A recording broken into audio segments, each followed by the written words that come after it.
Donc, bonsoir tout le monde et bienvenue à notre premier webinaire pour le lancement de la phase 3 de la campagne Services éducatifs sans but lucratif. Donc, je ne serai pas seule ce soir. Moi, je suis Lucie Longchamp, vice-présidente à la Fédération de la santé et des services sociaux, mais je vais être accompagnée de Lise Lemay, chercheuse, et on va vous faire un petit peu sa biographie et certaines distinctions qu'elle a reçues. Mais derrière l'écran, vous ne voyez pas, mais on est accompagné de Stéphanie Vachon, représentante des centres de la petite enfance, Chantal Racicot, représentante des responsables de services de garde éducatifs à l'enfance. On est accompagné de Eliane, qui est une des chefs d'orchestre pour les communications, et de Jade Vivier-Brisebois, qui est venu nous porter main forte parce que c'est quand même une bonne organisation pour cet événement-là. Donc, comme je vous ai dit précédemment, ce soir, ça lance la phase 3 de notre campagne, Services éducatifs sans but lucratif. Et cette fois-ci, on a vu beaucoup de gens, Lise. On a vu des conseils, on est allé dans des congrès, on est allé à différentes fédérations, mais là, ce soir, on veut un souffle citoyen. Ce qu'on veut insuffler aux gens, c'est un éclairage. Et pourquoi la fédération, on trouve que c'est si important, des services éducatifs sans but lucratif? Pourquoi on y met tant d'ardeur à cette campagne-là? Donc, on va vous tenter de vous transmettre par l'échange que je vais avoir avec Lise, pourquoi on y tient tant, quelle est la beauté de ce réseau-là au Québec. Bien entendu, pour tout faire ça, on est allé chercher une experte, Madame Lise Lemay. Je vais lui adresser plusieurs questions, bien entendu, puis pour nous aider à mieux comprendre où on en est au Québec dans le développement du réseau, qui est un réseau qu'on se rappellera depuis 2005 est toujours incomplet. Il manque toujours près de 30 000 places, mais on va vous entretenir à ce sujet-là. Donc, la biographie de Mme Lemay. Elle a un doctorat en éducation à l'Université du Québec à Montréal. Elle est professeure agrégée en petite enfance au département de didactique de l'UQAM. C'est la première coordonnatrice de l'équipe de recherche qualité des contextes éducatifs de la petite enfance dès sa création en 2009. Elle est par la suite devenue membre professeure-chercheuse à son embauche en 2014 pour en prendre la direction scientifique à la suite du départ à la retraite de Nathalie Bigras, que plusieurs d'entre vous connaissez assurément, au 1er septembre 2024.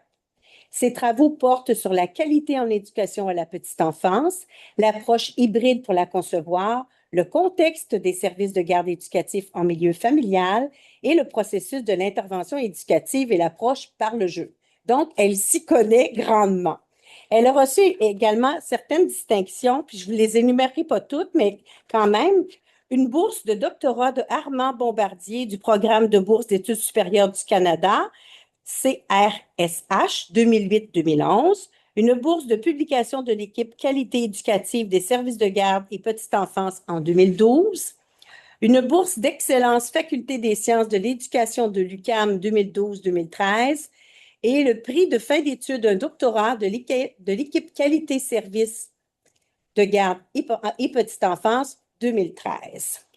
Elle a également, en 2005, été une co-auteure dans la publication Construire le sens de la qualité éducative en petite enfance sous la direction de Nathalie Bigras et de Lise Lemay. Bonsoir, Lise. Bonsoir, Lucie.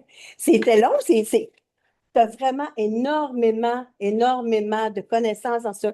Donc, on est d'autant plus heureux que tu aies accepté notre invitation pour pouvoir expliquer aux gens pourquoi on y tient tant. Puis je sais que tu vas t'appuyer sur des recherches scientifiques, tu vas toujours être appuyé sur des choses concrètes, donc des données puis des faits.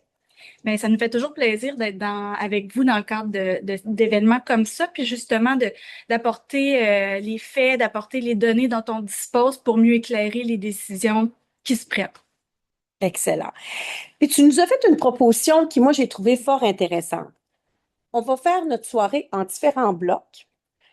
Et le constat, c'est quand on construit une maison, on veut ce qu'il y a de mieux, du sous-sol jusqu'au toit.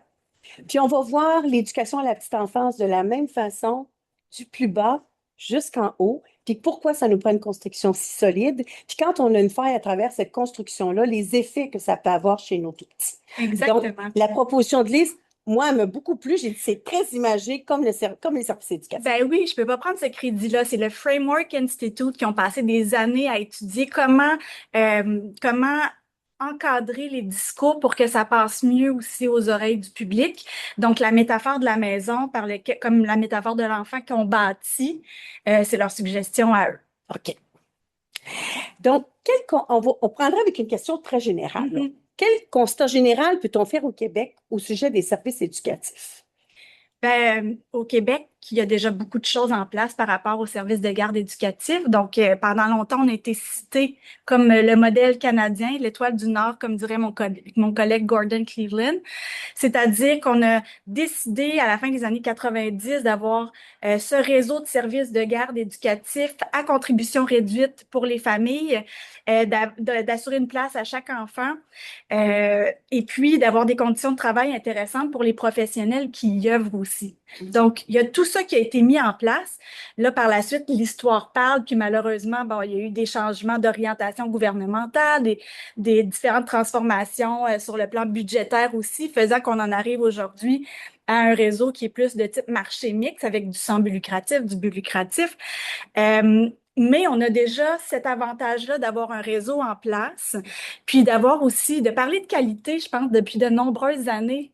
Si je pense à Nathalie Bigra, quand elle Oui, a commencé, elle nous parlait juste vous allez m'entendre ce soir, qualité structurelle, qualité des processus. oui, Mais aujourd'hui, on sait beaucoup plus c'est quoi la qualité. Il y a une mesure en place dans les services de garde éducatifs à l'enfance d'évaluation, d'amélioration de la qualité. Donc, je pense qu'au Québec, on est investi vraiment d'une mission en éducation à la petite enfance, puis qu'on a une bonne base sur laquelle travailler. excellent.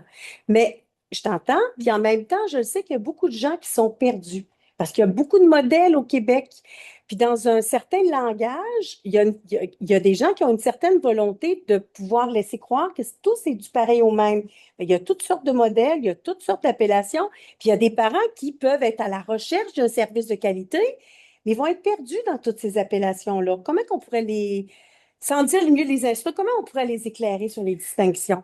Ben, il y a comme, on pourrait parler de quatre grands types de services de garde. Donc, on a les CPE qui sont des organismes sans but lucratif qui sont gérés par un conseil d'administration dont la majorité sont des parents.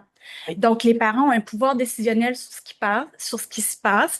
Le financement est financé par le gouvernement et donc le parent paye une contribution réduite au service. Et c'est sans but lucratif. Donc, les surplus, s'il y en a qui sont dégagés, restent dans la mission éducative. Oui, Ensuite, on a les garderies qui, elles, sont à but lucratif. On a une partie de ces garderies-là, donc sous la propriété d'un propriétaire ou d'un groupe de propriétaires. On a une partie de ces services-là qui reçoivent un financement directement de l'État. Donc, on les appelle les garderies subventionnées.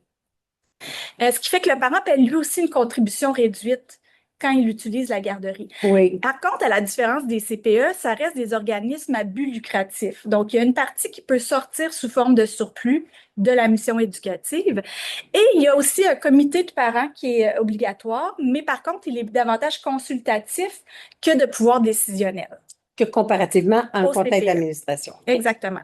L'autre type de garderie, ben, elle est non subventionnée, c'est-à-dire que le parent va payer le plein montant à l'utilisation, mais qui va recevoir un crédit d'impôt pour l'utilisation. Donc, ils Oui, sont comme subventionnés indirectement. Et encore là, c'est le propriétaire qui décide de comment est gérée cette entreprise-là, et un surplus peut être retiré de l'entreprise. OK. Et ensuite, ben, le dernier type qui est distinct en soi, ben, c'est les services de garde éducatifs en milieu familial, Oui, où là, la responsable, c'est une travailleuse autonome, souvent dans son domicile avec, bon, soit 6 enfants sous sa responsabilité, 9 si elle a une assistante. Et à ce moment-là, elle est encadrée par les bureaux coordonnateurs à but non lucratif. oui. Donc, c'est une travailleuse autonome qui va payer ses dépenses, qui va recevoir des crédits d'impôt parce que l'entreprise fonctionne dans sa maison, mais que le surplus qu'elle dégage s'en va en salaire, en fait. Donc, Oui, reste dans le service aussi. oui. Donc, ça serait les quatre grandes distinctions qu'on peut voir. Deux, où la mission éducative reste au cœur, que l'argent reste dans le service, et deux, qui peuvent dégager des surplus de Des service. marges de manœuvre qui vont sortir de la garderie comme telle. Exactement. Mais tu sais, moi, je me mets à la place d'un parent qui va aller visiter une garderie, un CPE, un milieu familial. Il va voir de beaux locaux, mais la qualité, c'est pas un coup de pinceau. La qualité, elle se distingue, elle doit, mais pour un parent qui ne s'y connaît pas beaucoup parce que c'est un premier enfant, puis il a la chance enfin d'avoir reçu un téléphone, l'appel, le fameux appel, On capote à ce moment-là. oh, les parents viennent fous, il y en a qui pleurent, tout le monde appelle toute la famille parce qu'enfin ils ont eu. Mais cette qualité, cette fameuse qualité-là, comment elle est mesurée au Québec? C'est très difficile justement à juger comme parent de cette qualité-là. En recherche, peut-être qu'on peut projeter la diapo de la maison. Je vais l'utiliser justement ma Oui, métaphore de la parfait. maison. Donc, on a, On va y arriver. Elle s'en vient. OK. on a justement un peu un niveau en dessous du sol, le terrain réglementaire qu'on a au Québec, que le Oui. parent ne peut pas nécessairement voir, mais le cadre légal, le cadre réglementaire, les ratios, le nombre d'enfants qui peuvent être sous la responsabilité d'un adulte par tranche d'âge. Donc, le parent est peut-être pas au courant, le diplôme que ça prend pour être qualifié, éducatrice qualifiée en éducation à la petite enfance, être reconnue comme une responsable de service de garde en milieu familial, la réglementation ou le financement. Donc, c'est tout ce qu'on appelle la qualité structurelle. Ça met certaines bases pour que les enfants puissent avoir une expérience riche, enrichissante Oui. au CPE, à la garderie, au milieu familial, mais elle n'est pas suffisante en soi. Le deuxième niveau qu'on va voir, c'est ce qu'on va appeler plus les fondations invisibles. Ça non plus, OK. c'est pas visible pour le parent. C'est tout ce qui va sous-tendre l'action éducative. Donc, les principes éducatifs qui sont en place, notamment dans la réglementation, un programme éducatif adopté, une Oui. approche éducative, de l'espace pour faire de la pratique réflexive en équipe, du soutien pédagogique aussi qu'on va recevoir par rapport à ces orientations pédagogiques-là. Donc, c'est aussi un autre élément qui est invisible. Ensuite, Et on peut se dire malheureusement invisible parce que c'est ce qui est fort c'est important. fort important. C'est sur ça que la maison repose, mais on ne peut Oui. pas le voir nécessairement si on ne pose pas de questions ou si on ne va pas explorer justement c'est quoi cette qualité-là. Ensuite, le niveau que j'ai appelé rez de jardin, parce qu'il y a moyen d'en voir un tout petit peu, mais c'est aussi toutes les pratiques qui vont être plus invisibles parce qu'on ne passe pas 8 heures par jour avec l'éducatrice dans le Non. groupe de notre enfant. Donc, c'est tout ce qui est soutien émotionnel, sensibilité aux signaux verbaux, non verbaux des enfants, Oui. la réponse appropriée à leurs besoins, l'organisation du groupe, la gestion des comportements, les stimulations qu'on reçoit. Donc, c'est sûr qu'il y a certains signes qu'on peut voir quand on va visiter, Précurseur, oui. reconduire. Est-ce que l'enfant court vers son éducatrice ou n'y va pas? Donc, il y a quelques signes qu'on peut voir, mais ça aussi, ça reste un peu sous le sol. Oui. Puis après ça, ben, il y a évidemment quand on visite ce qui saute aux yeux, là. Les murs qui sont bien peinturés, la moquette, puis le comptoir en quartz. Oui. Donc, les locaux, le matériel, l'affichage, les vestiaires, le menu, comment les gens se présentent. Donc, c'est tout ça la qualité sur laquelle on va construire la maison. Parfait. Donc, les parents voient beaucoup plus dans une première visite ce qui est la façade, mais ils doivent aller plus en profondeur pour voir quel sera le genre de programme, quels seront les genres d'interventions, puis qu'on descende un peu le cadre légal est-il respecté, puis le cadre réglementaire. Parce que si on n'a que la façade, ça ne fonctionnera pas. Ben non, effectivement, on a beau avoir la plus belle des façades, on peut avoir un problème de fondation, tu sais. Et puis, oui, on pourrait dire aux parents, poser des questions, mais il y a aussi, c'est pour ça que tous les chercheurs, ou il y a plusieurs experts, en fait, depuis les années 90, qui ont développé toutes sortes de façons de parler de mesure de la qualité tout à Oui, l'heure. Parce que c'est pas facile à voir, puis parce que depuis qu'on investit tellement d'argent en éducation à la petite enfance, ben, les gouvernements se sont beaucoup demandé, ben, ça marche-tu? ça donne-tu quelque chose? Ça donne-tu quelque chose? Donc, on s'est entendu dans la communauté scientifique pour dégager des grandes pratiques, des grandes interactions ou aménagements ou expériences qui sont les plus associées au développement puis à l'apprentissage des enfants, soit sur le plan théorique, soit sur le plan de la recherche. Puis là, se sont développés toutes sortes d'outils pour évaluer la qualité, donc tous ces niveaux-là. Vous connaissez OK. peut-être l'ECHERS, les échelles d'observation, Akers et TERS, et les échelles d'observation de la qualité éducative Oui, de grandir en qualité, toutes sortes d'équivalents, le Classroom Assessment Scoring System qui évalue la qualité des interactions. Mais donc, comme on engage un inspecteur là, pour aller voir sa maison avant de l'acheter, ben, il y a aussi des experts qui vous donnent des données sur ces fondations-là de façon régulière dans la recherche. excellent. Donc, on devrait voir les inspecteurs un peu positivement, même si quand ils arrivent, ça a toujours un effet négatif sur les humains qui les reçoivent. Ouais, puis ça, on devrait pas les appeler inspecteurs dans ce Oui. cas-ci parce que c'est un peu péjoratif, mais le personnel évaluateur de la Ouais. qualité, c'est comme l'inspecteur qui vient nous aider à faire une grosse, avant qu'on fasse une grosse dépense pour avoir un état des faits. Excellent. C'est une façon plus positive de les voir quand ils arriveraient. Donc, dans le bloc 1, ça serait notre bloc 1, Lise. Donc, la qualité réelle, c'est une fondation qu'on a nommée invisible, que seuls des experts peuvent mesurer précisément. Puis, on invite les parents à poser des questions à regarder un peu plus loin quand ils vont visiter, entre autres, un service éducatif. Puis je dirais même, Lucie, si on veut passer au graphique Oui, de l'Observatoire des celui-là. pourquoi justement ça devient autant important qu'on investit autant d'argent en éducation à la petite enfance, puis pourquoi on parle autant de qualité, c'est parce qu'on se rend compte au fur et à mesure des années de recherche que le développement de l'enfant se produit à un rythme qu'il ne retrouve plus du tout par la suite dans son développement. Donc, on regarde les premières années de la vie, là, on voit qu'il y a plusieurs capacités, notamment le langage, la vision, l'audition, qui atteignent leur sommet de développement avant l'âge de 2 ans. Donc, si on intervient après ça, on intervient sur des éléments qui sont déjà en place, qui sont plus difficiles à modifier, alors que si on intervient dans le 0-3 ans, ben, on intervient sur Nos des chances, capacités en grand développement. je comprends. Les chances sont encore d'autant plus... Mais pour ça, ça prend la qualité. Et effectivement, ça prend pas juste un service éducatif à l'enfance, ça prend un service de qualité. De qualité. Mais la qualité, est-ce qu'elle est égale partout au Québec? C'est une bonne question, puis on peut utiliser toutes sortes de données pour aller essayer de la comprendre.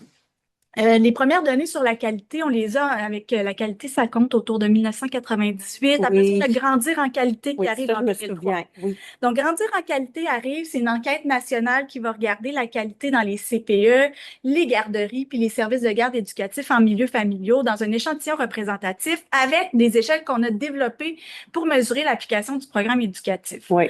Donc, ce que ça nous dit à ce moment-là, c'est un peu préoccupant, c'est-à-dire qu'en moyenne, la qualité est passable dans les types de services, mais que quand on approfondit, il y a une plus grande proportion d'enfants qui reçoivent des services de qualité très bonne ou excellente en CPE et qu'il y a une plus grande proportion d'enfants qui reçoivent des services de qualité insatisfaisante en garderie. Donc ça, c'est ce qu'on a comme constat en 2003. Il y a Nathalie Bigra qui a continué à mener un projet de recherche longitudinal appelé GEMVI qui a évalué la qualité des enfants qui restent, qui a évalué le développement d'enfants restant à la maison, allant en CPE, puis d'autres allant en milieu familial Oui. dès leur première année de vie jusqu'à l'âge de 5 ans.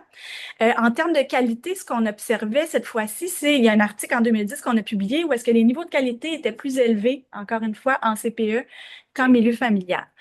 Arrive 2014, les niveaux de qualité, on refait une enquête Grandir en qualité, où est-ce qu'il y a juste les CPE et les garderies non subventionnées qui participent. Il y avait quelques contraintes à ce moment-là. Oui.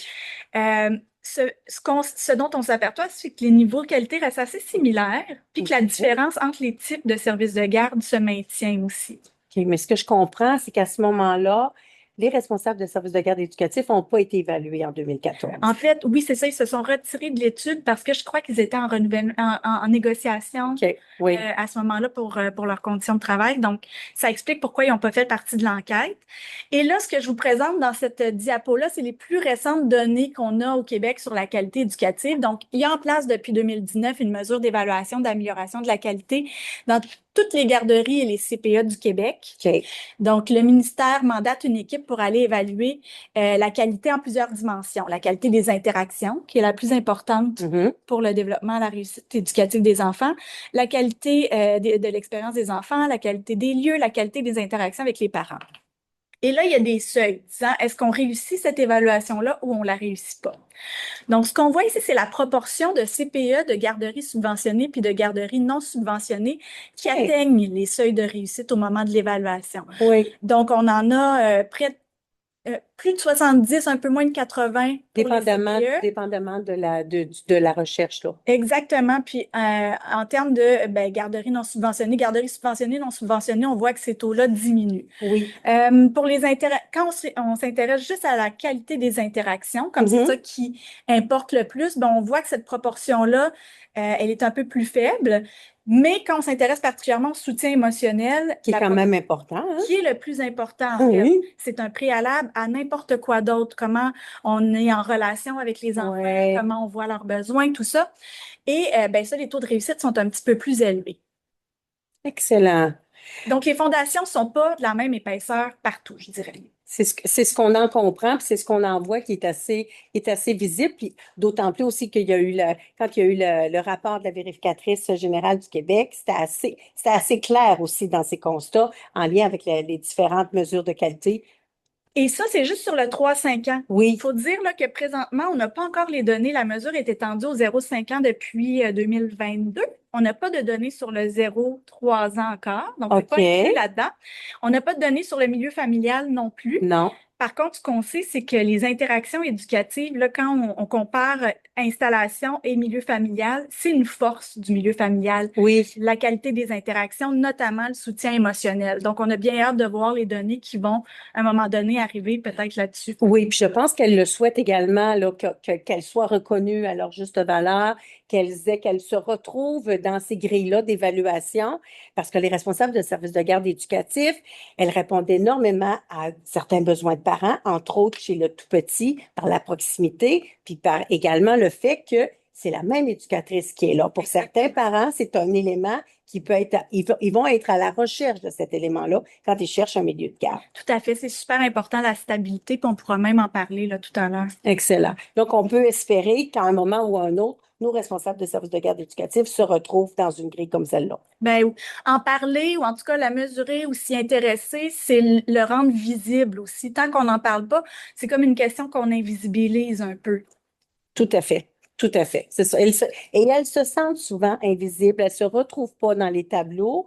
Donc, elles déplorent cette situation-là parce qu'elles occupent quand même un grand pan des services éducatifs sans but lucratif au Québec. Puis elles aimeraient bien, je crois, se retrouver dans différentes évaluations. Mais une fois qu'on a nommé ça, comment on peut faire pour soutenir la qualité de manière concrète? Il y a sûrement des éléments au quotidien qui vont aider les travailleuses. Il y a toutes sortes d'éléments au quotidien qui vont aider les travailleuses et puis ça se retrouve beaucoup, notamment sur le plan des conditions de travail. Oui. Donc, je pense que ça m'amène à vouloir te parler un petit peu de la gouvernance qui va donner deux cultures de chantier puis qui va donner deux types de conditions pour travailler un peu différentes. On l'a vu tout à l'heure, les milieux où est-ce que l'argent reste dans le service, des Oui. milieux qui retirent des surplus, ben, ça peut créer deux types de modèles de gouvernance. Fait que Stéphanie, ah, merci. Viviane, excuse-moi. Donc, on a, d'un côté, j'ai mis le sans but lucratif, Oui. de l'autre côté, le but lucratif. Donc, si on regarde ce qui arrive au quotidien, ben on a sur le chantier du sans but lucratif, on a les parents qui tiennent le volant là, de la pépine. Les parents qui ont à cœur le bien-être Oui. de leur enfant, donc c'est sûr qu'ils vont prendre des décisions qui vont s'inscrire aussi par rapport à leur bien-être, à la Tout à fait. stabilité. Tout à fait. Donc, on voit, il y a une subvention qui entre de la contribution des parents, du gouvernement, et cette subvention-là s'en va dans la maison. Oui. Elle paye le salaire, la nourriture, le matériel, le soutien pédagogique, le temps de remplacement, le temps de libération pédagogique. Et si une fois tout ça payé, il reste du surplus, ce qui représente en moyenne 8 469 pour une installation de OK. 60 places au Québec, ce surplus-là reste prisonnier de la mission. Il doit retourner dans le CPE. Donc, En offre de services divers. oui, puis souvent, ça va justement en conditions de travail Oui. aussi pour le personnel, à qui on donne beaucoup d'occasions d'approfondir ce qu'il fait. De l'autre côté, dans la gouvernance plus lucrative, ce qu'on a, ben, c'est le propriétaire qui décide. Donc, c'est lui qui fait les décisions. On consulte les parents, mais ils n'ont pas de pouvoir décisionnel. Donc là, on a la subvention qui arrive, de la contribution des parents et du gouvernement, qui est un peu plus petite que celle qu'on reçoit Oui. au CPE. Mais de cette contribution-là, qui est déjà plus petite, il y en a une partie qui va dans le service, puis une partie qui ressort, qui peut ressortir en profit sur l'immobilier ou pour le propriétaire. De ça, ce qui ressort en moyenne, selon le rapport de Anger et Godbout, Oui. excuse-moi, Robert Anger, Godbout, Fortin, de la Charte de fiscalité, je veux tous les nommer correctement. Donc, selon eux, en moyenne, c'est 80 074 qui va ressortir pour une installation de 60 places au Québec. Donc, ça sort. Et ce qui reste, qui retourne en service, ben, il y en a moins. Donc, Oui, on doit comprimer à ce moment-là. Puis, ce qui est comprimé, la recherche nous montre que, ben, je parle de toutes sortes d'auteurs que je vous cite ici, Friendly, Gallagher, Davidson, va nous dire que c'est souvent les salaires qui sont comprimés oui, oui. et les heures qui sont pas payantes. Donc, la libération pédagogique, les pauses, les remplacements, tout ce Les qui conditions des travailleuses. faisant qu'on peut avoir un meilleur temps en présence avec les enfants. Oui. Donc, tout ça peut être comprimé. euh, et voilà ce qui Puis fait que ça. une stabilité. Parce que si tu as de mauvaises conditions, mais tu vas être à la recherche d'un autre emploi, habituellement. Exactement. Donc, ce qu'on peut faire au quotidien, ben, c'est repenser un petit peu à ces conditions sous lesquelles le personnel éducateur ou les responsables exercent un tout petit peu. Puis on va le voir tout à l'heure, ça Oui. engendre toutes sortes de différents vécus. Parce que là, on comprend qu'il en rentre moins, un peu, Mhm. il en sort beaucoup plus.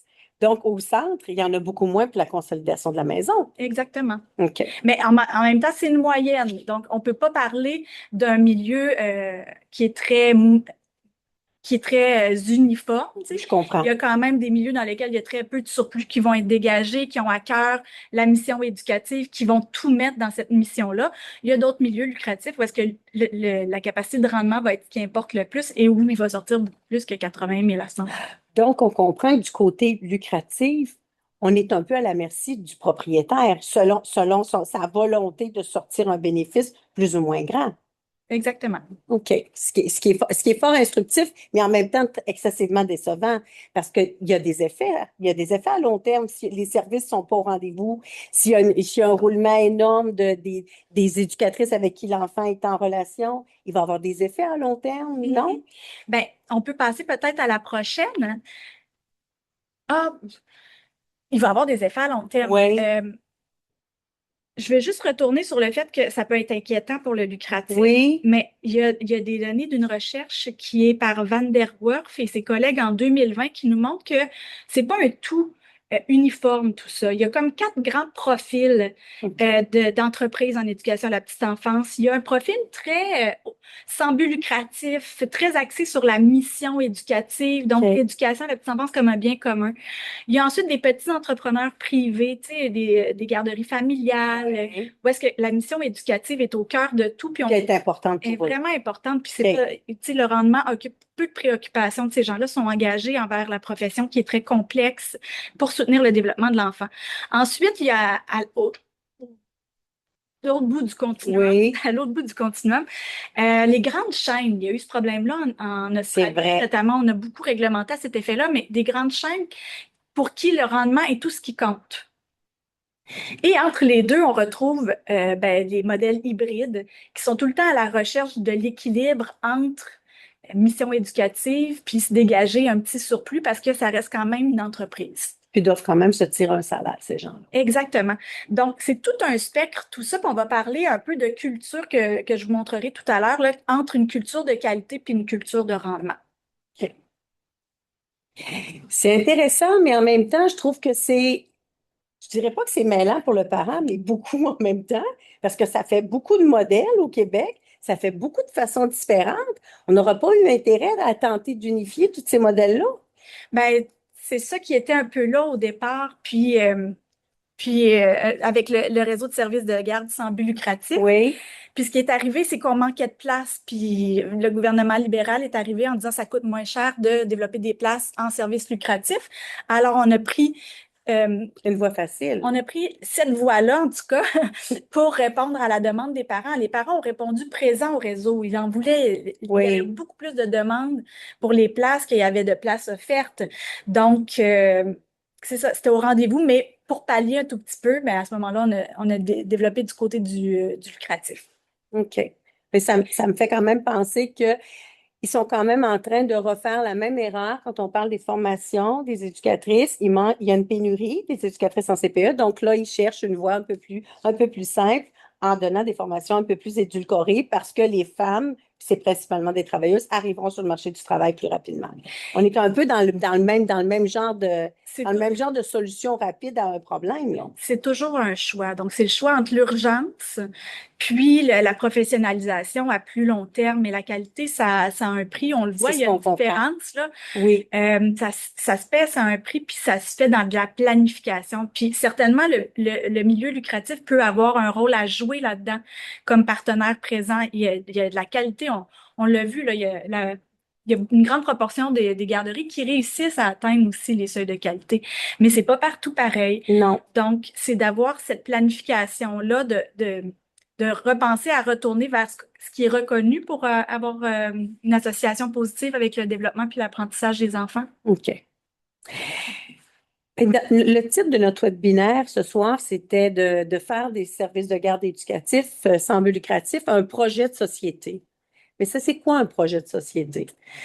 Un projet de société, c'est le fait de revenir ensemble à ce qui nous intéresse vraiment. Un peu OK. comme on l'avait fait en 97, où est-ce qu'on dit on laisse aucun enfant derrière. Oui, Le Québec fout de ses enfants.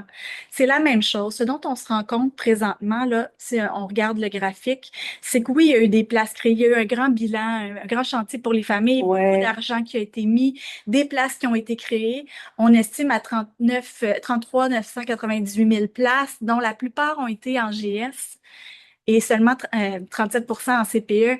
Il y a eu une diminution de GNS, de garderies non subventionnées. Les places ont été converties, mais elles ont été converties en garderies subventionnées 98% contre 1,2% en CPE. Donc, et il y a encore 30 000 enfants sur la liste d'attente. oui, Ce qu'on veut comme projet de société, c'est un projet qui laisse aucun enfant derrière. tout à fait. C'est un projet où est-ce que peu importe où est-ce qu'on est au Québec, on ait des fondations solides pour se développer dans la vie, puis contribuer à la société à son plein potentiel. Idéalement, il y aurait une place pour chaque enfant. Les parents seraient pas en attente comme ils sont présentement parce qu'on a vu des recherches que le parent qui attend une année avant de pouvoir accéder à une place, il y a des pertes financières, principalement pour les femmes.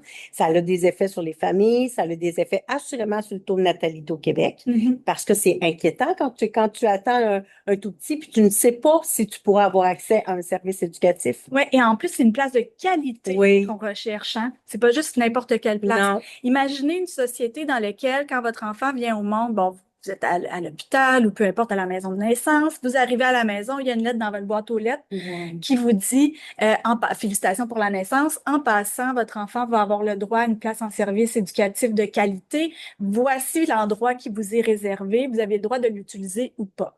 Donc, on est ailleurs complètement où est-ce qu'on se dit l'éducation à la petite enfance, c'est un droit dès le début de la Dès la vie, puis on naissance. va s'en occuper. On va assurer de la qualité. Et ça, ben, selon ce qu'on a en données de recherche, ça passe davantage par le sans but lucratif ou Ouais. les petits entrepreneurs engagés. Puis ça a un effet sur l'enfant d'aujourd'hui qui deviendra l'adulte de demain, parce que la qualité, elle a des répercussions aussi. Cette qualité-là que certains gouvernements déplorent de payer maintenant, elle fait des économies plus tard à long terme. Ah oui, parce que les inégalités qui sont là en petite enfance, ils restent pas en petite enfance. Elles deviennent des inégalités scolaires, elles deviennent Oui. des inégalités économiques, elles deviennent des inégalités sociales plus tard. Et il y a James Heckman, qui est un prix Nobel d'économie, qui a montré que les programmes de très, très grande qualité en éducation à la petite enfance amenaient les retombées sociales les plus grandes pour la société. Donc, que l'investissement, il était le plus rentable en éducation à la petite enfance que n'importe où ailleurs dans le système. Donc, on aurait intérêt, comme Québécois, à en faire un projet de société. On aurait intérêt à en faire un projet de société. Selon les données qui circulent, 1 dollar investi en éducation à la petite enfance rapporterait au moins 1 dollar en éducation. Donc, Ça coûte rien. ça se ferait à coût nul. Et sinon, selon des modèles plus optimistes, ça dégage un peu plus d'argent, mais au moins, ça coûte rien. Ça coûte rien, puis d'autant plus que ça aiderait des milliers d'enfants dans leur développement futur. Ça aiderait des parents parce que c'est très anxiogène quand tu n'as pas une place de qualité, quand tu ne sais pas si ton tout petit, il est heureux quand tu vas le porter le matin. Je pense que ça aura un effet bénéfique sur toute la société. Puis les services de garde éducatifs, c'est pas un marché. Les services de garde éducatifs à l'enfance, ça peut difficilement être un marché. Oui, Donc, comme on est dans un système mixte présentement avec du sans but lucratif, du à but lucratif, on sous-tend que le parent, il a le choix. Il peut choisir, c'est son choix. Mais en fait, il n'y a pas vraiment de choix parce qu'on non. manque de place. Un parent Si les services éducatifs à la petite enfance étaient un vrai marché, ben, un parent qui dit mon service de garde n'est pas de qualité, il y a un trop grand roulement, je ne suis pas satisfait, pourrait aller voir ailleurs. Oui. Et à ce moment-là, ça créerait de la concurrence, faisant que le service, la garderie ici, le service lucratif, devrait se démener pour offrir plus de qualité puis Conserver les enfants. conserver ses clients. Or, c'est pas ça qui se passe. La qualité, c'est difficilement évaluable par les parents. Oui. Et même si on veut partir, on est captif, on peut pas vraiment partir. Donc, ça crée pas d'incitatif sur le marché pour améliorer la qualité. Non, les parents sont pris comme dans un cercle vicieux. S'ils n'ont pas s'ils ont pas la place, ils peuvent pas travailler, ils peuvent pas. Fait ils ont pas de choix. C'est un faux choix quand on nous dit, quand le gouvernement nous dit, ben, les parents ont une diverse offre de services, ils en font le choix, c'est un faux choix. C'est un faux choix. Puis il y a le Framework Institute qui va même utiliser l'appellation Rig System et dire ça suffit plus de nommer le problème, mais exposons-en les mécanismes. Le système, il est truqué. Donc, si on regarde, si tu veux aller à ma diapo la plus complexe, on pourra peut-être revenir ici si tu veux voir ici plus de détails après. Mais continue encore de deux. Eliane, encore. Donc, on a une gouvernance lucrative. On a vu au Québec qu'il y a beaucoup de places qui ont encore été créées dans les GS. Oui, une disparition un peu des GNS, mais on reste avec plus de places créées dans les GS. Donc, il y a du profit qui est extrait, il n'y a pas de CA de parents. Ce qui arrive, bon, on comprime, comme on l'a vu selon des données de recherche, on peut comprimer au niveau des salaires, des heures qui sont pas payantes. Donc, on voit souvent que dans le sans but lucratif, il y a des échelles salariales qui sont négociées, des conditions de travail qui sont balisées. Si on est dans l'entreprise, ben tout est plus laissé au... Souvent des conditions inférieures, malheureusement. Sont décidées par le propriétaire, puis il peut avoir un entre-deux selon où est-ce qu'on est dans le système. Donc, ça diminue un peu si moi, je suis qualifiée, là, mais que je j'ai pas ce qu'il faut pour faire mon travail, j'ai pas de temps de planification, je dois le faire pendant la sieste des enfants, ben ça dévalorise un peu ce que j'ai comme sensation à mon travail. Il fait qu'on arrive avec poste vacant aussi. Quand on regarde du côté des GNS, on a un poste sur 5 qui est vacant du côté le plus lucratif. On a donc un recrutement qui est beaucoup plus difficile. On a plus de roulement aussi du côté du lucratif que du côté sans but lucratif. Les données de stabilité pour l'enfant, dans tout ce que tu me parlais au début de la présentation, tout ce qui est en lien avec le lien émotionnel, donc on le retrouve moins à ce moment-là. Exactement. Plus de roulement, plus de visage. L'enfant doit se redévelopper sa sécurité affective avec des nouveaux adultes. Puis là, en plus, je sais que cet adulte-là peut quitter. Donc, ça devient de plus en plus difficile à développer ce lien-là. Donc, ça a des effets pour les enfants aussi. Là, les visages changent. On a de la difficulté à combler les places. On a moins d'éducatrices qualifiées, entre autres. Si on regarde les dernières données qui sont dans le rapport aussi, on a dans les CPE 77,6% d'éducatrices qualifiées contre moins de la moitié 41 en GNS. Si on regarde le respect du ratio d'éducatrices qualifiées, qui serait initialement 2 sur 3, mais qui a été abaissé, on est à 86% de GNS qui ne respectent pas le ratio réglementaire. Donc, on est en train de légaliser la non-conformité plutôt que de retirer tout le réseau vers le haut. On abaisse tout le monde vers le haut. Si on comprend bien, ce que tu nous expliques, Lise, c'est que 86% des GNS ne respectent pas le ratio. Le ratio réglementaire qui a été abaissé à 1 sur 2 puis à 1 sur 3. Et puis, sur le plan du salaire, là, entre une éducatrice qualifiée et non qualifiée, la différence, elle n'est pas si intéressante que ça non plus pour nous encourager à aller entamer un parcours de qualification. Oui, une technique d'éducation à l'enfance. Donc, on est en train de tirer vers le bas. Qu'est-ce que ça fait? Ben, on arrive à de la qualité des processus plus faibles. On a vu les taux. Dès le départ, je vous ai présenté un petit peu ce qu'on observait comme données sur la qualité. Donc, on a des fondations plus friables, l'insécurité pour les parents que tu as nommé. Les parents voudraient changer, mais on peut pas changer. Ils sont dans un faux choix. On est captif, on n'a pas de place, il y a 30 000 enfants sur la liste d'attente, donc pas de concurrence. La qualité, elle n'a aucun intérêt à devenir compétitive. Et en plus, il n'y a pas d'autres places, donc les parents ils doivent accéder à des places. On donne des crédits d'impôt, puis on alimente le système lucratif. Fait que finalement, on encourage pratiquement cette façon de faire-là par les crédits d'impôt. C'est un système qui se truc de lui-même, puis on devient tellement dépendant à ça que ça devient difficile de voir comment faire autrement. On nous Oui, disait au début, c'est donc bien décourageant, mais c'est une décision qui se prend. En 97, la décision elle a été prise. Le contexte économique et social était difficile aussi. Puis on a dit, tout à fait. C'était nous, très difficile. on croit en d'autres choses. On croit que chaque enfant a le droit à une place, qu'on laisse aucun enfant derrière. Et on fait ce choix-là. Puis on planifie sur une vision long terme en connaissance de cause. Euh, c'est quoi présentement la vision qu'on a collectivement? Je ne sais pas si vous en aviez parlé avec vos collègues récemment, mais c'est quoi cette vision collective qu'on a présentement pour nos enfants? On n'en entend pas beaucoup parler. Fait qu'il faudrait commencer à donner une voix à cette vision-là. C'est une des raisons de la campagne, c'est une des raisons du webinaire ce soir, c'est qu'on veut redonner cette voix-là. Il y aura des élections à l'automne. On veut que ça se retrouve dans les plateformes électorales, le développement des 30 000 places, que ça soit en service de garde sans but lucratif, en CPE et en RSGE, parce qu'on se dit, si on ne fait pas ce choix-là, si on ne bouge pas, qu'est-ce qui va arriver? Qu'est-ce qui va arriver? Donc, on comprend que ça ne s'améliorera pas de soi-même. Puis, il y a sûrement des façons où, parce on nous opposait toujours, oui, mais le parent n'aura pas le crédit d'impôt, puis il aura la garderie à plein tarif. Oui, mais il y a sûrement une manière de faire une attraction graduelle de ces milieux-là, les transformer en centre de la petite enfance, faire en sorte que le crédit d'impôt n'existe plus et que tout le monde ait enfin le même modèle en CPE et en RSGE. Ben, ce qui est intéressant, puis c'est le chercheur de la Norvège qui nous le présentait au Oui, grand rendez-vous des tout-petits. Il nous disait que ce que plusieurs pays scandinaves ont fait, c'est de légiférer. Tu sais, on parlait du sol tantôt, le oui, terrain, le cadre réglementaire et législatif. Les gouvernements ont dit, OK, on peut pas se passer du secteur à but lucratif. Les garderies vont exister. Ce qu'on va faire, c'est qu'on va réglementer tellement, on va mettre tellement une base serrée qu'il n'y aura plus beaucoup de marge pour dégager du rendement.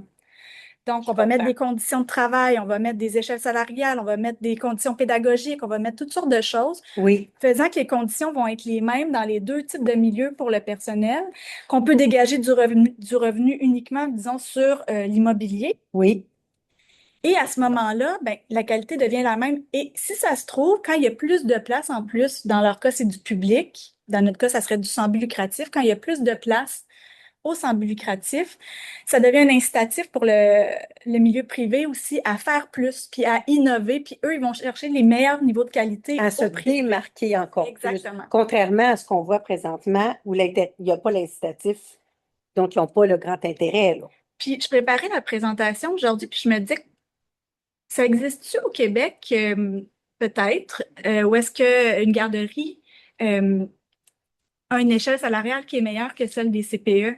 Je pense qu'il y en a quelques-unes, mais très rare. Stéphanie nous dit que c'est très rare. Moi, juste comme expérience sociale, j'aimerais voir ce que ça donne. Oui, Ensuite, sur toute la chaîne, tous les mécanismes toute la mécanique de après valorisation. comment ça s'organise. Puis le parent, est-ce qu'il peut poser des actions? Le parent, ben, puis je l'ai dit, puis je vais le redire encore, il se fait du bon, il se fait du moins bon dans les services sans but lucratif, il Hum, se fait du bon, il se fait du moins bon dans les services à but lucratif. Donc, c'est pas parce qu'on est en garderie qu'on doit culpabiliser puis porter toute la défaillance du système. non. Des bonnes travailleuses, des bonnes personnes éducatrices, il y en a dans tous les milieux. Donc, on va d'abord se rassurer, là, regardez autour Hum, de vous quand vous y allez le matin. Est-ce que les enfants sont contents d'arriver? Est-ce qu'ils ont toute leur petite routine? Ils savent quoi faire? Ils rejoignent leurs amis en oui, riant. L'éducatrice est présente à la porte pour vous parler. Donc, il y a toutes sortes de signes qui peuvent nous rassurer sur le fait qu'il y a du travail de qualité qui se fait sur le plan des interactions avec les enfants. Il y a aussi le fait d'avoir l'impression de pouvoir agir, peut-être s'impliquer sur son CA si on est en CPE, s'impliquer sur son comité de parents si on est en garderie, pour avoir leur juste, poser des questions, amener certains sujets peut-être à l'ordre du jour. Il y a le fait aussi d'avoir une voix citoyenne. oui. Donc là, il y a des gens qui vont venir cogner bientôt à nos portes pour nous C'était dire, vers celle-là que je voulais t'amener. savez-vous L'école. pour quel parti Oui, vous allez oui, voter? Ben, c'est le bon moment de demander une éducation à la petite enfance de qualité dès la naissance des enfants pour ceux qui en ont besoin.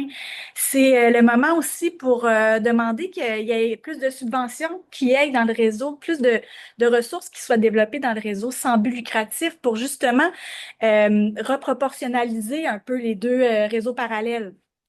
Parce que le parent, le citoyen, ça reste un levier important pour détruquer le système, pour ramener un équilibre et pour faire en sorte que nos services au Québec soient de qualité pour tous les enfants. Ben oui, ce réseau-là, on le porte socialement. C'est Oui, pas simplement l'affaire des gens qui travaillent dans le réseau. C'est un réseau qu'on porte en tant qu'électeur, en tant que société, sur ce qu'on veut comme projet. Puis, c'est sûr que ceux qui auraient la plus grosse voix, oui. la voix la plus proche pour parler de ces milieux-là, ce serait les enfants qui pourraient nous dire ce qu'ils veulent pas, mais c'est nos citoyens qui ont aucune voix. Oui, c'est André Lebon qui nous disait ça, hein, que les enfants 0 5 ans, c'est ceux qui n'ont pas de voix. Donc, on doit, comme citoyens, on doit, comme parents, grands-parents, comme Comme citoyens, amoureux ouais. des enfants, comme citoyens, leur donner une voix, donc porter leur voix. Puis les élections provinciales, ben, ça sera un bon moment. Mhm. Je pense qu'on a fait un tour pour avoir une belle maison, Lise. En tout cas, j'espère. Puis on a peut-être reçu des questions parce que les gens pouvaient s'adresser à nous à l'aide de questions. On a nos collègues Stéphanie et Chantal qui pourraient peut-être nous dire si on a reçu quelques questions. Encore, on peut faire un appel là, pour écrire dans le chat ceux qui ont Oui, des questions, mais on en a une. On voulait parler un peu du livre, dans le fond, qui a été, si tu veux le présenter à l'écran, oui. Construire le sens de la qualité éducative en Attends un peu. toute enfance, auquel a participé des aimés. Et dans le livre, là, vous nommez que dès 2008, vous avez, dans le cadre d'une publication soulignant les 10 ans de la politique familiale et la création des CPE, une équipe de recherche avait prédit une importante diminution des niveaux de qualité éducative dans le réseau. Ah, ça, c'était un exercice tellement intéressant. On savait pas comment le conclure, le livre, Nathalie et moi. On était assis autour d'une table. Puis j'ai dit, ah, retourne donc à tel livre qui faisait comme les 15 ans de la politique familiale. Qu'est-ce que vous aviez écrit en conclusion de ce livre-là? Puis c'était Gilles Quentin et Nathalie à ce moment-là qui disaient, à partir de maintenant, il peut arriver 3 scénarios. Un OK. scénario de statu quo où est-ce que l'investissement reste le même puis il n'y a pas grand-chose qui change. Un scénario de réinvestissement où est-ce qu'on renverse la vapeur puis on retourne le développement de place dans les services sans but lucratif. Et Oui. là, il se passe plein de belles affaires sur le plan de la qualification, de la retention, du recrutement. Et un scénario de désinvestissement où est-ce qu'on coupe encore, on développe dans le privé, on laisse ça au marché. On va choisir le scénario 2, Et, hein? et ça peut finir comme ça et comme ça. Puis là, quand on est évidemment, c'est le scénario de désinvestissement qui a été choisi au fil des années. Ça s'est continué en termes de coupure dans le Oui. réseau. Donc, on arrive là, avec ce livre-là où est-ce qu'on dit, il est encore temps de renverser la vapeur.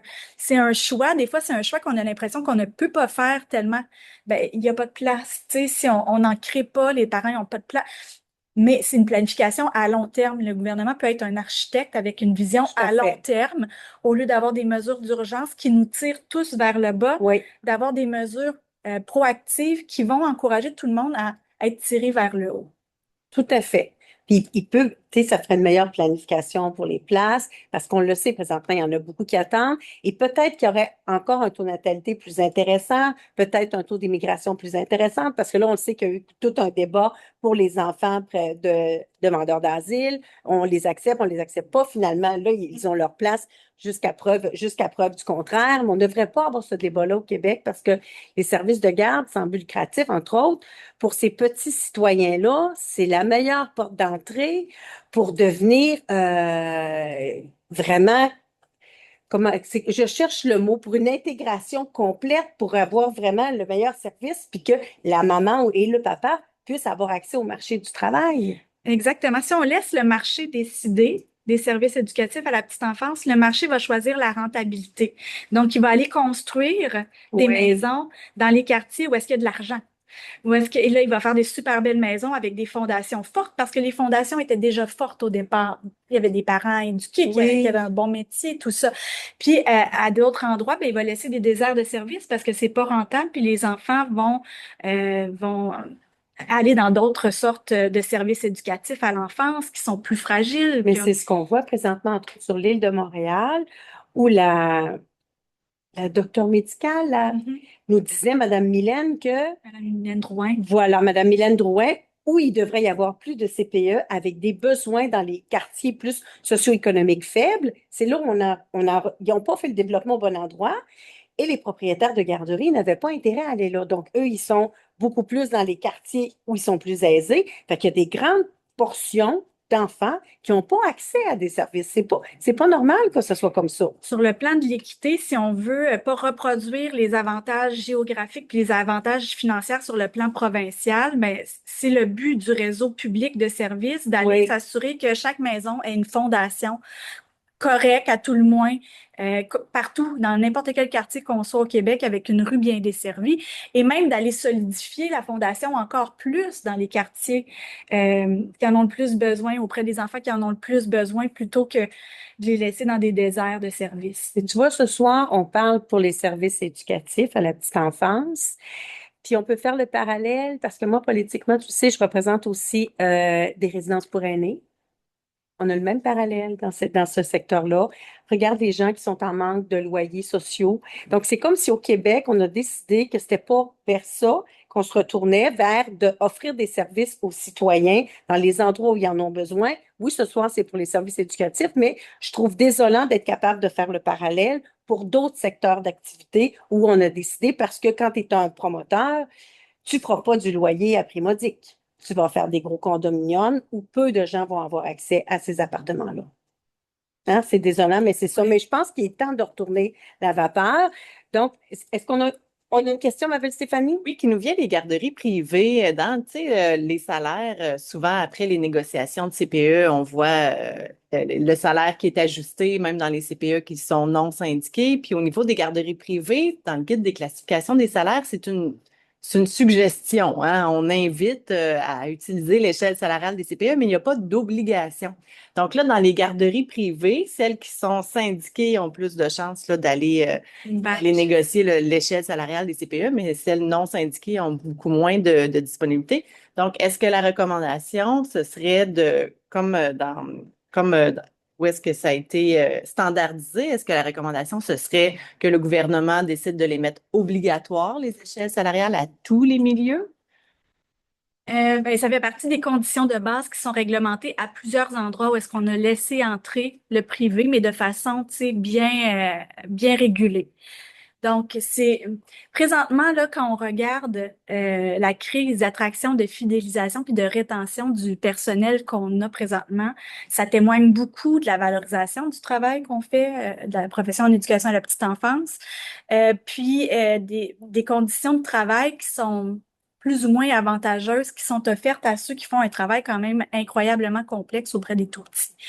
Donc, pour toutes ces raisons-là, oui, ça ferait partie des conditions de travail à baliser certainement. Ça fait partie des premières conditions gagnantes pour résoudre cette crise de la main-d'œuvre. Merci, Lise. On n'a pas d'autres questions.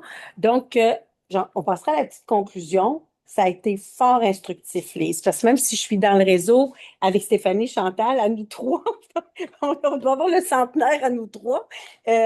On en apprend beaucoup à te côtoyer et à t'écouter. Je rappelle quand même aux gens à l'écran que je me suis prêtée au jeu, mais je ne suis pas une animatrice. Dans la vie, je suis éducatrice, hein? Même si maintenant j'ai des fonctions de vice-présidente. Donc, j'ai fait vraiment de mon mieux. J'espère que mes questions ont été claires, Lise, mais en tout cas, pour toi, tes réponses, il étaient tout à fait. Donc, pour terminer, on dirait aux gens que il y aura des activités dans toutes les régions par les responsables de services de garde éducatifs et les travailleuses en CPE qui vont aller à votre rencontre pour vous partager des feuillets, puis discuter avec vous des enjeux qu'on a eus ce soir, de comment vous pouvez inscrire votre voix citoyenne pour faire en sorte que nos tout-petits se retrouvent au cœur des choix politiques.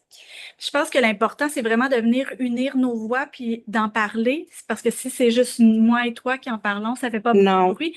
Mais déjà, ce soir, ayez une conversation sur l'importance de la petite enfance autour de vous, d'en parler pour que ce message-là ait touché des gens qui le reçoivent pas nécessairement habituellement. Tout à fait.